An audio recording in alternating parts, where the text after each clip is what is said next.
अब बच्चों ध्यान से समझना, आगे हम लोग वीडियो के अंदर अब क्या डिस्कस कर रहे हैं। तो इन्वेंट्री वैल्यूएशन के मैं कुछ मेथड डिस्कस करूंगा अब आगे कंसेप्ट के अंदर। और इन्वेंट्री वैल्यूएशन के जो मेथड अब हम लोग डिस्कस करेंगे तो बच्चों उसके अंदर हम लोग तीन मेजर मेथड डिस्कस करेंगे। एक हम लोग डिस्कस करेंगे फीफो, एक लीफो और एक वेटेड एवरेज मेथड। अब ये जो तीन मेथड्स हैं इसमें ये ध्यान रखना ये सब हिस्टोरिकल कॉस्ट मेथड्स हैं, ठीक है ना। FIFO method stand for first in first out. LIFO stand for last in first out. FIFO method basically इस assumption पे based है कि inventory which is received first will be issued first. नाम से फोकस करो, first in first out. जो inventory सबसे पहले आई है वो सबसे पहले आउट होगी, इन्वेंट्री जो सबसे पहले इन हुई है वो सबसे पहले आउट होगी। ये फीफो मेथड कि that inventory which is receive first will be issued first, ये फीफो मेथड हुआ। अगर मैं बात करता हूं वेटेड लीफो मेथड की, तो लीफो मेथड क्या बोलता है, लास्ट इन फर्स्ट आउट। जो इन्वेंट्री लास्ट में आई है वो सबसे पहले इशू करी जाएगी। फीफो मतलब जो सबसे पहले आई है वो सबसे पहले जाएगी, जो सबसे लास्ट में आई है वो सबसे पहले जाएगी, वो लीफो मेथड। और वेटेड एवरेज मतलब ऐसा मेथड जिसमें इन्वेंट्री एक ही रेट पे वैल्यू होगी। अब तुम्हारे माइंड में ये क्वेश्चन आएगा कि सर ये मेथड की नेसेसिटी क्यों है, तो अब है ना तुम इसको ऐसे समझो। अज्यूम करो बच्चों मैं अप्रैल मंथ की बात करता हूं। आप अज्यूम करो अप्रैल मंथ में मैंने 10,000 यूनिट्स खरीदे और वो खरीदे 20 रुपीज के। अज्यूम करो अप्रैल मंथ में मैंने कोई प्रोडक्ट कमोडिटी के 10,000 यूनिट खरीदे और एक यूनिट खरीदा 20 रुपए में, ठीक है। अब मेरे को एक बात बताओ, अगर अप्रैल के मंथ में मैंने 10,000 यूनिट खरीदे और एक यूनिट 20 रुपए का खरीदा तो टोटल मेरे पास स्टॉक कितने की वैल्यू का हो गया, 2 लाख रुपए का वैल्यू का हो गया। एग्री करते हो। अब मान लो इसमें से मैंने 8,000 यूनिट बेच दिए और ये अकेला एक ही मटेरियल था मेरे पास, इसके अलावा कोई मटेरियल नहीं था। तो मेरे को पता है कि 8,000 बिके इसमें से ही होंगे और 2,000 जो क्लोजिंग स्टॉक है वो यही वाला पड़ा हुआ है मेरे पास में, तो कोई प्रॉब्लम ही नहीं है। ऐसा केस जहां पर मैंने अभी परचेज की और ओपनिंग स्टॉक नहीं है, एक ही परचेज है और एक ही रेट का है और कोई ओपनिंग स्टॉक नहीं है, तो आप कोई भी मेथड लगाओ कोई फर्क नहीं पड़ने वाला है। आप बोलो फीफो लगाओ, लीफो लगाओ, वेटेड एवरेज लगाओ, आपने 10,000 खरीदे 20 रुपए पे, 8,000 बेच दिए, कोई सा ही मेथड लगाओ वो बोलेगा 2,000 यूनिट बचे और क्या रेट के पड़े, 20 रुपए के पड़े, भले वो कोई सा ही मेथड अप्लाई हो, आपका स्टॉक 40,000 का ही आएगा। लेकिन अज्यूम करो एक बहुत सिंपल लॉजिक, मान लो 1 अप्रैल को अपने पास 500 यूनिट थे, वो थे मान लो 15 रुपए के, और मैंने 5 अप्रैल को अज्यूम करो 5,000 यूनिट्स और परचेज किए और वो परचेज किए 20 रुपए के। 1 अप्रैल को मेरे पास 500 यूनिट पड़े थे 15 रुपए के, वापस मैंने 5 अप्रैल को 5,000 यूनिट खरीदे 20 रुपए के। अब मैं बोलता हूं मैंने गुड्स बेच दिए और इन्वेंट्री सब मिक्स हो चुकी है। अब गुड्स बेच दिए और मान लो गुड्स बेचे मैंने 4,000 यूनिट। अब मेरे को ये नहीं पता लग रहा, मैंने जो क्लोजिंग बचा है टोटल 5,500 थे, 4 बेच दिए, क्लोजिंग बचा 1,500 यूनिट। अब मेरे को ये नहीं पता लग रहा क्लोजिंग इस वाले लॉट में से पड़ा है इस वाले लॉट में से पड़ा है। और यहां तुम ऐसा नहीं कह सकते कि ये वाला होगा ये वाला होगा, डिपेंड करेगा मेथड कौन सा है, क्योंकि ये इन्वेंट्री ओपनिंग अलग, अगर ये 20 की होती ना तो वापस प्रॉब्लम नहीं आती। अगर ये इन्वेंट्री 15 की बजाय 20 रुपए की होती तो प्रॉब्लम नहीं होती, क्योंकि फिर एक ही रेट है। लेकिन क्योंकि ये इन्वेंट्री 15 की है, ये इन्वेंट्री 20 की है और आपने 4,000 यूनिट बेच दिए और अब क्लोजिंग स्टॉक बचा है 1,500, तो क्वेश्चन ये आएगा क्लोजिंग स्टॉक कौन से लॉट का बचा हुआ है। तो यहां पर हमको रेंडमली अज्यूम करना पड़ेगा कि कंपनी मेथड फॉलो कौन सा करती है। नॉर्मली ध्यान रखना अकाउंटिंग स्टैंडर्ड नंबर 2 सबसे ज्यादा प्रेफरेंस देता है फीफो को या वेटेड एवरेज को। पहला प्रेफरेंस फीफो या फिर weighted average, LIFO recognise method नहीं है। अगर कंपनी फीफो मेथड फॉलो करती है तो हम क्या बोलेंगे, फर्स्ट इन फर्स्ट आउट। जो पहला स्टॉक था वो पहला बिकेगा, मतलब ये जो 4,000 यूनिट बिके इसमें 500 यूनिट तो कौन से वाले बिके होंगे, ये वाले, और बाकी 3,500 कौन से यूनिट बिके, ये वाले बिक चुके। मेरी बात फिर समझना, अगर कंपनी फीफो मेथड फॉलो करती है तो हम लोग क्या मानते हैं कि ये जो 4,000 यूनिट बिके, फर्स्ट इन फर्स्ट आउट, जो पहला है वो पहले बिकेगा, जो पहले आया वो पहले जाएगा। तो ये वाले बिक चुके हैं और 3,500 इसमें से भी बिक चुके हैं। तो जो ये 1,500 यूनिट का क्लोजिंग स्टॉक बचा ना, यहां पे ये अज्यूम करते हैं कि 1,500 यूनिट का क्लोजिंग स्टॉक ये वाले लॉट का ही है, जो लास्ट परचेज है उसका ही है फीफो के अंदर। तो अगर मान लो यही मेथड लीफो होता, अज्यूम करो यही मेथड कौन सा होता, लीफो, तो हम लोग क्या मानते हैं कि जो हमने purchase last in first out, last in first out, जो लास्ट में सबसे पहले गया, तो मतलब ये जो 4,000 यूनिट बिके, ये बिके किसमें से, इस वाले लॉट में से बिके। तो इसके तो 1,000 बाकी रह गए 20 रुपए की रेट से, और ये 500 बाकी रह गए 15 रुपए की रेट से। तो टोटल ये वैल्यू है 27,500 रुपए, ये अगर लीफो मेथड होता तो लीफो में क्या बोलेंगे, closing stock is from earliest lot, और फीफो में closing stock is from last purchase. Method क्यों अप्लाई करना पड़ रहा है आपको समझ में आ रहा है, क्योंकि इन्वेंट्री की रेट अलग अलग है। और मान लो यही मेथड होता वेटेड एवरेज, तो एक ही रेट पे ले आते। ये मैं आपको आगे समझाता हूं, पहले दो मेथड समझ में आए, इसके हम कुछ क्वेश्चंस देखते हैं, फिर वेटेड एवरेज पे जाते हैं। तो पहले हम इसकी नोटिंग कर लेते हैं, फटाफट इसको नोट कर लो। Inventory valuation various methods, FIFO. This method of inventory is based on assumption that inventory which is received first will be issued first. जो इन्वेंट्री सबसे पहले आई वो सबसे पहले जाएगी।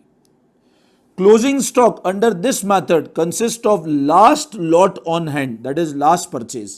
इस मेथड में क्लोजिंग स्टॉक आखिरी परचेज का होगा, ठीक है।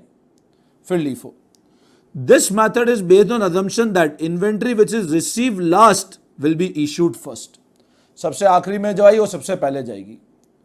Closing stock under this method is from earliest lot, closing stock इस मेथड में कहां से होगा, अर्लीस्ट लॉट में से होगा। आई बात समझ में, ठीक है। अब बच्चों क्वेश्चंस में हम लोग सबसे पहले बात करते हैं इलस्ट्रेशन नंबर 2 की, ऑन पेज नंबर 4.8 पे ध्यान देना, इलस्ट्रेशन नंबर 2 पे फीफो मेथड का क्वेश्चन है। अभी हम लोग फीफो लीफो डिस्कस करेंगे, फिर वेटेड एवरेज बाद में डिस्कस करते हैं। A manufacturer has the following record of purchase of a condenser which is used while manufacturing radio sets. ठीक है, एक मैन्युफैक्चरर का ये रिकॉर्ड है परचेज ऑफ कंडेंसर का, जो यूज करता है while manufacturing radio sets. Date December 4, December 10, December 11, 19, 28, ये क्वांटिटी गिवन है और प्राइस गिवन है, ठीक है। 1600 units were issued during the month of December till 18 दिसंबर, मतलब 18 दिसंबर तक 1600 यूनिट इशू हो चुके हैं, ठीक है। अब यहाँ पे हमको डेट क्लियरली गिवन है कि 18 दिसंबर तक 1600 यूनिट इशू हो चुके हैं। इसका मतलब 2600 यूनिट आए थे वो 1600 इशू हो गए, 2600 में से अगर 1600 इशू हो गए, तो अगर यहाँ पर अब क्वेश्चन क्या बोल रहा है, क्वेश्चन में कुछ गिवन नहीं है, ठीक है। तो ये वैसे क्वेश्चन फीफो मेथड का है, तो ध्यान देना, देखो समझना तुम लोग। 2600 यूनिट्स मेरे को रिसीव हुए थे, इतने यूनिट्स तो मेरे को रिसीव हुए थे, जिसमें से मैं 1600 यूनिट्स इशू कर चुका हूं। तो क्लोजिंग कितने बचे हैं बच्चों, 1000 यूनिट। अब अगर क्लोजिंग 1000 बचे हैं और अगर मेथड फीफो है, तो मैं यहाँ पे अगर पीरियडिक इन्वेंट्री वैल्यूएशन की बात करता हूं, देखो परपीचुअल वाला तो मैं आपको भी लीफो में बताऊंगा, एक स्टोर लेजर कार्ड जहां पे एवरी सेल और परचेज के बाद रिकॉर्ड अपडेट करने हैं। अगर पीरियडिक की बात करता हूं तो मंथ एंड पे हमने क्वांटिटी कैलकुलेट करी 1000 और मेथड फीफो होगा, तो ये किसमें से बड़े बचे होंगे, ये लास्ट लॉट में से होंगे, फर्स्ट इन फर्स्ट आउट, मतलब जो स्टार्टिंग वाले वो तो सब बिक चुके हैं।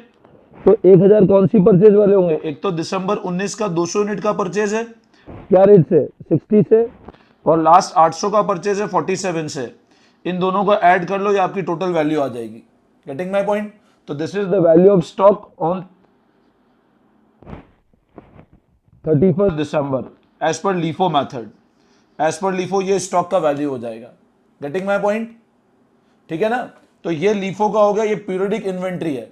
अब मैं आपको आगे लीफो, ये फीफो से हो गया सॉरी, अब मैं आगे जो इसी क्वेश्चन को लीफो से करूंगा, जिसमें मैं आपको परपीचुअल और पीरियडिक दोनों से करूंगा और दोनों में इन्वेंट्री डिफरेंस आएगा, ठीक है ना।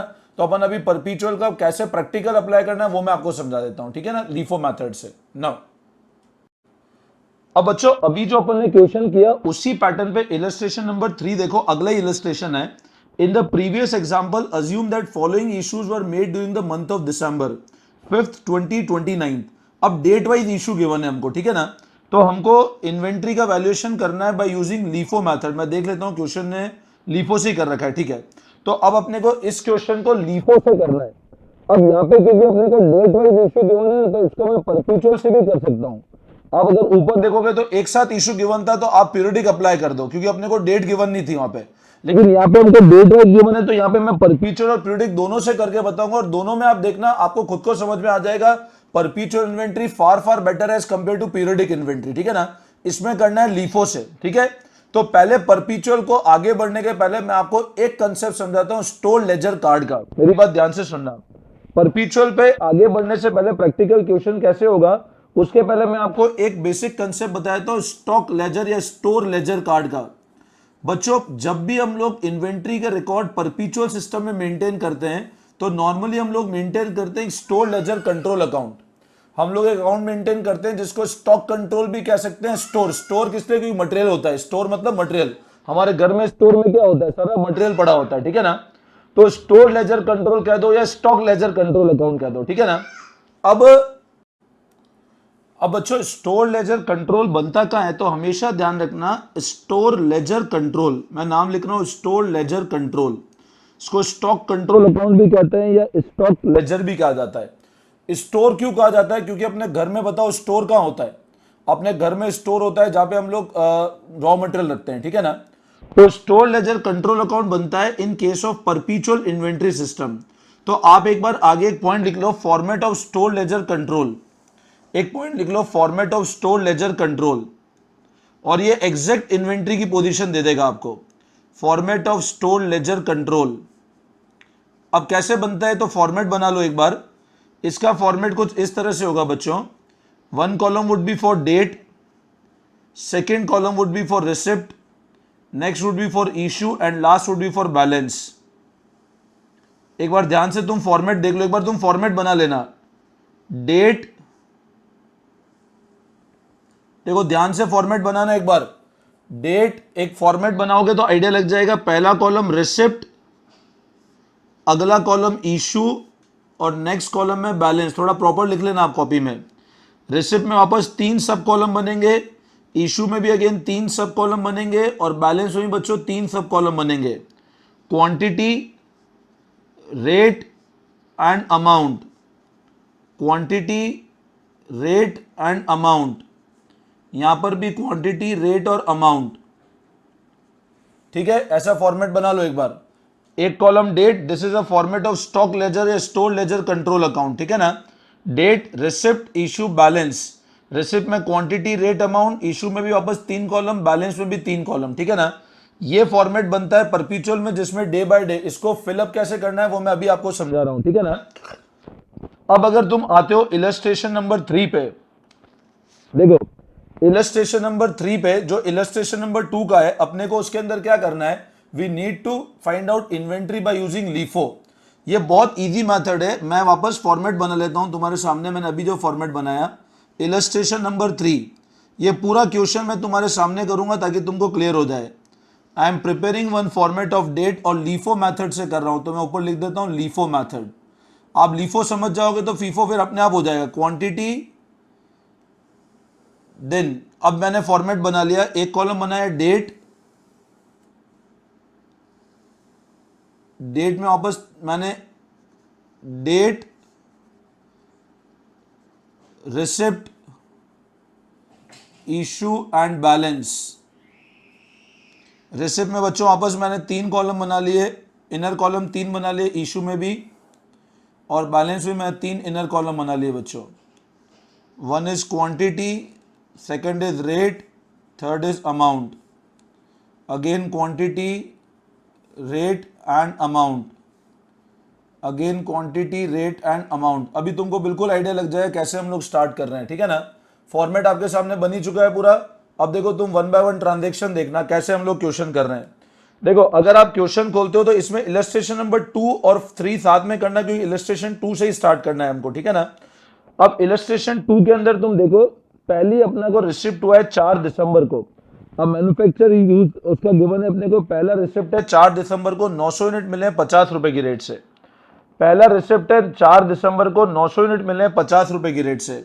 तो मैं यहां पर दिसंबर 19 डेट तो एक बार लिख लेता हूं, 4th। अब 900 यूनिट मिले हैं, क्या रेट से? 50 रुपए की रेट से। तो अमाउंट हो गया 45,000। तो बैलेंस में अपने पास डे 1 पे इतना बैलेंस तो पड़ा हुआ ही है, ये रिसीव हुआ है, ये रिसीव हुआ है, अपने स्टॉक में पड़ा है 50। जो भी हमको रिसीव हो रहा है वो इस कॉलम में आएगा, जो भी इशू किया वो इधर आएगा, और जितना बैलेंस पड़ा है वो यहां आएगा। ठीक है, इस पे एक लाइन खींच दो ताकि इस दिन का ट्रांजेक्शन कंप्लीट हो गया। 4 के बाद अगला है 5 तारीख। अब 5 तारीख को क्या हुआ बच्चों, ध्यान दो। तो क्योंकि अब अगला रिसिप्ट के पहले इशू आ रहा है, अगला रिसिप्ट अपना को जो हो रहा है that is next receipt you are receiving on 10, उसके पहले इशू हो गया। अब क्योंकि अपने पास एक ही रेट का है तो फर्क ही नहीं पड़ेगा, फीफो लीफो 500 यूनिट इशू किए तो इसमें से गए होंगे। तो 500 यूनिट क्या रेट के गए बच्चों? 50 रुपए के। तो वैल्यू आती 25,000। तो 900 माइनस 500, 400 यूनिट बचते हैं 50 रुपए की रेट से, वैल्यू आई 20,000। इतना बैलेंस बचा, यहां पे वापस अंडरलाइन कर ली मैंने। ठीक है, अभी पूरा एंड तक देखो, समझ में आ जाएगा अच्छे से। उसके बाद ये स्टोर लेजर परपीचुअल सिस्टम पे बन रहा हूं, तुम देख रहे हो ना, एवरीडे रिकॉर्ड अपडेट करता जा रहा हूं मैं, जैसे रिसिप्ट हुआ इशू हुआ एवरीडे रिकॉर्ड अपडेट करता जा रहा हूं। अब हमने क्या हुआ, 10 तारीख को अगला रिसिप्ट हुआ है 400 यूनिट 55 रुपए की रेट से।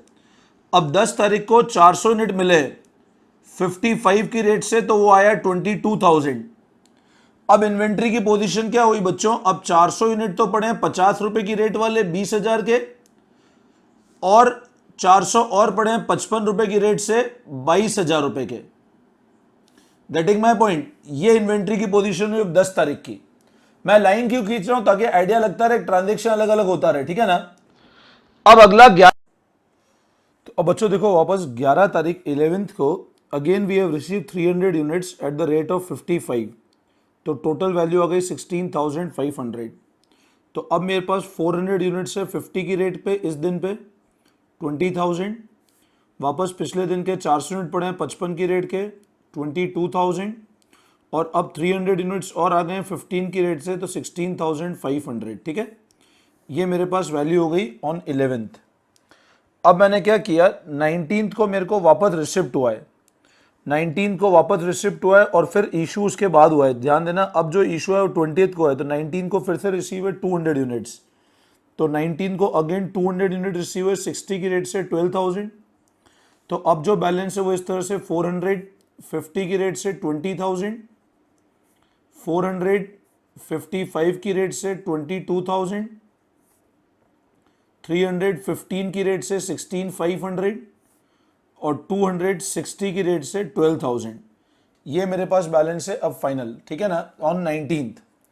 अब अगले दिन हमने क्या किया है बच्चों, we have issued on 20th। अब 20 को इशू हुआ है, ये वाला पहले कॉपी कर लेना एक बार आप लोग सब, वीडियो पॉज करके पहले इसको कॉपी कर लो फटाफट एक बार। तो मैं अब ये पेज के बाद वापस नेक्स्ट पेज टर्न कर रहा हूं मैं। आई होप यहां तक कॉपी कर लिया होगा। ठीक है ना। नाउ अब बच्चों नेक्स्ट वापस हमने 20th को, अब ध्यान देना, नेक्स्ट हमने 20th को इशू किए हैं 600 यूनिट्स। अब क्योंकि मेथड लीफो है तो ध्यान से समझना, इशू किए हैं 600, तो लीफो मतलब लास्ट इन फर्स्ट आउट। तो लास्ट ये वाला इन हुआ था, तो पहले ये वाला जाएगा 600 में, 400 के लिए। फिर अब देखो 600 यूनिट इशू किए, 600 में 200 चलेगा, अभी 400 और देने, तो पहले ये वाले जाएंगे और फिर 100 इसमें से जाएंगे। Getting my point? तो अब जो इशू होगा 20th को वो किस तरह होगा, 600 इशू किए तो 200 यूनिट जाएंगे 60 की रेट से 12,000, देन 300 यूनिट्स इशू होंगे 55 की रेट वाले 16,500, और 100 उसके पहले वाले लॉट में से जाएंगे 55। तो अब जो क्लोजिंग स्टॉक बचा है वो इसमें से 300 यूनिट बचा है, और ये 400 पूरा एज इट इज बाकी है। तो अब इस दिन बैलेंस क्या बचेगा, 400 तो पूरे बाकी है 50 की रेट से, और 300 बाकी है 55 की रेट वाले। Getting my point? तो ये आता है 16,500 वापस। अच्छा मान लो यहां पे एक चीज समझना, अगर ये इशू फीफो के हिसाब से होता तो उसमें ये वाले पहले जाते और 200 इसमें से जाते, तो ये 200 बचता, ये 300 बचता, ये 200 बचता अगर फीफो होता तो। बट ये लीफो है इसलिए मैंने ऐसे किया है इसको। ठीक है ना। उसके बाद 28 को मैंने फिर से रिसीव किया है, तो मैं इस पर अंडरलाइन करता हूँ, ये बैलेंस हो गया। फिर मैंने 28 को रिसीव किया है 800 यूनिट्स 47 की रेट वाले, तो 37,600। अब पोजीशन हो गई 400 यूनिट 50 रुपए वाले 20,000, 300 यूनिट 55 रुपए के 16,500 एंड 847 की रेट वाले तो 37,600। Getting my point? नाउ ठीक है, उसके बाद अब नेक्स्ट अगेन आपने 29th को इशू किया है 500 यूनिट्स, तो 29th को हमने इशू किए 500, तो लीफो है तो इसमें से जाएंगे, तो ये आता है 23,500, तो 400, 300 एंड 300, 47, 55 एंड 50, तो ये टोटल लगाओगे तो दिस वुड बी 20,000, 16,500 एंड 14,100। इनको ऐड अप कर दो, इनको ऐड अप करोगे तो फाइनल आपका इन्वेंट्री या क्लोजिंग वैल्यू आ जाएगा 400, 300, 700, मतलब अब हमारे पास 1,000 यूनिट्स बचे हैं फाइनली एट 50,600।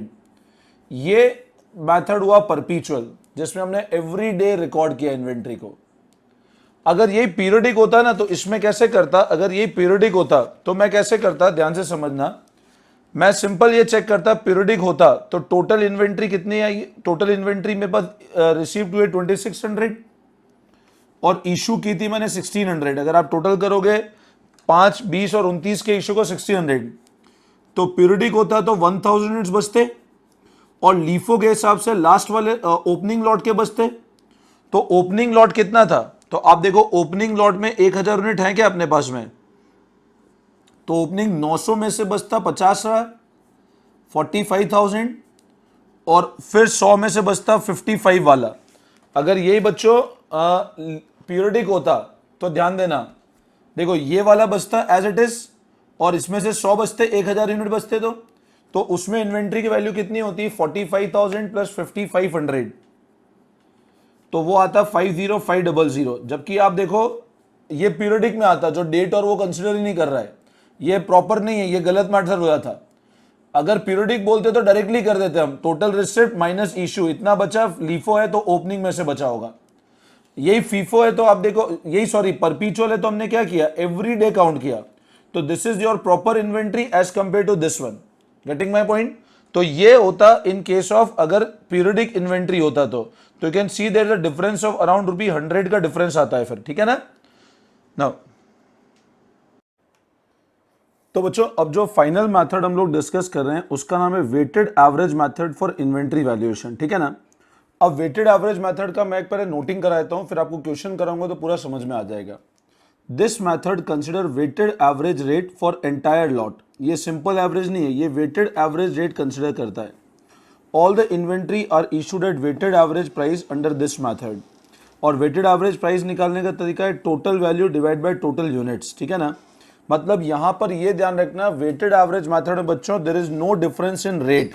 आप क्या करते हो, सिंपली सारी की सारी इन्वेंट्री को एक एवरेज रेट पे वैल्यू करते हो और उसी पे इशू करी जाती है, ठीक है ना। Simple total value divide by total unit करोगे तो आपकी वेटेड एवरेज रेट आ जाएगी, ठीक है। अपन एक क्वेश्चन देख लेते हैं, अभी क्लियर हो जाएगा। नाउ अब बच्चों देखो, अभी जो क्वेश्चन था उसी को हम लोग वेटेड एवरेज मेथड से करते हैं। कैसे करना है वेटेड एवरेज मेथड से, ध्यान देना। देखो इलस्ट्रेशन नंबर 5 है आईसीआई मटेरियल का, सेम क्वेश्चन जो फीफो लीफो से किया था उसको वेटेड एवरेज से कर रहे हैं हम लोग, ठीक है। अब पहला मेरे को रिसिप्ट हुआ था 900 यूनिट 50 रुपए की रेट से 45,000, तो बैलेंस में 950 की रेट से 45,000, ठीक है। फिर अब मेरे को दिसंबर 5 को इशू किया है मैंने, तो इशू अभी तो क्योंकि सेम रेट का है तो कोई फर्क ही नहीं पड़ेगा, तो 25,000, तो 400 यूनिट्स बचा 50 रुपीज़ का, तो 20,000 इज द वैल्यू, ठीक है। फिर अब वापस ध्यान देना आप लोग, हमको 400 यूनिट्स 10 तारीख को वापस रिसीव हुए थे और अब था 55 की रेट से, तो वो 22,000। अब बच्चों क्योंकि वेटेड एवरेज मेथड है, यहां पर ये ध्यान रखना, यहां पर रेट अलग अलग नहीं करोगे तुम लोग। अब यहां कैसे करना है अपने को, सब लोग ध्यान समझना, एक कंसेप्ट समझ लोगे आराम समझ में आ जाएगा। ये 20,000 पिछले दिन का बैलेंस था और ये 22,000 इस दिन का रिसिप्ट है। इस 20 को 22 में जोड़ोगे तो टोटल वैल्यू आ जाएगी 42,000। इस 20 को 22 में जोड़ोगे टोटल वैल्यू है 42 और डिवाइड बाय 400 प्लस 400, तो 800 से डिवाइड कर दो। मतलब 42,000 को अगर 800 से डिवाइड करते हो तो आपकी वेटेड एवरेज रेट आती है। If you divide 42,000 by 800 then weighted average rate आती है, वो आती है 52.5। इसका मतलब वेटेड एवरेज प्राइस हुई अपनी 52.5। अब वापस देखो नेक्स्ट अगेन हमको क्या हुआ है बच्चों, नेक्स्ट वापस आपको 300 यूनिट रिसीव हुए हैं। Next again you have receive 300 units और उसका रेट है 55 रुपीज, इशू नहीं हुआ है। 11th को वापस 300 यूनिट रिसीव है 55 से, तो 16,500। अब 42 plus 16,500, 42 plus 16,500 that makes 58,500। 800 plus 300 तो 1100, तो इसको इससे डिवाइड करते हैं तो आता है 53.18। ठीक है, फिर नेक्स्ट 19th को अब वापस हमने क्या किया है, सॉरी 19th को वापस रिसीव हुए 200 यूनिट और अब 60 की रिसीव हुए तो 12,000। 58,500 प्लस 12,000, 58,500 प्लस 12,000 तो 70,500। 1100 प्लस 200, इसमें इसको डिवाइड करो तो पर यूनिट आता है 54.23, पर यूनिट आया 54.23। Getting my point, weighted average rate. अब अगला 20 तारीख को जब इशू कर रहे हैं ना, कितने इशू किए, 600 यूनिट, तो अब इस रेट पे इशू हो जाएगा 54.23 पे, तो that would be 600 weighted average rate पे इशू हुआ 32,538। अब इसमें इसको माइनस करोगे आप तो आपके पास वैल्यू बचेगी 37,962। इसमें इतना चला गया, वापस सेम 54.23, 1300 माइनस 600 तो आता है 700।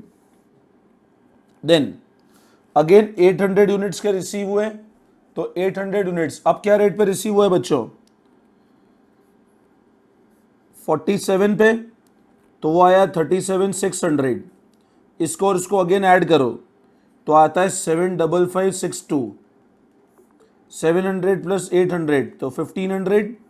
अब इसमें इसको डिवाइड करेंगे 1500 को 50.37, 50.37 आता है ये। ठीक है, देन नेक्स्ट लास्ट 29 को इशू किया 500 यूनिट्स, तो 50.37 से इशू हो जाएगा तो 25,185, तो 1000 आता है 50.37 का, तो आता है 50377।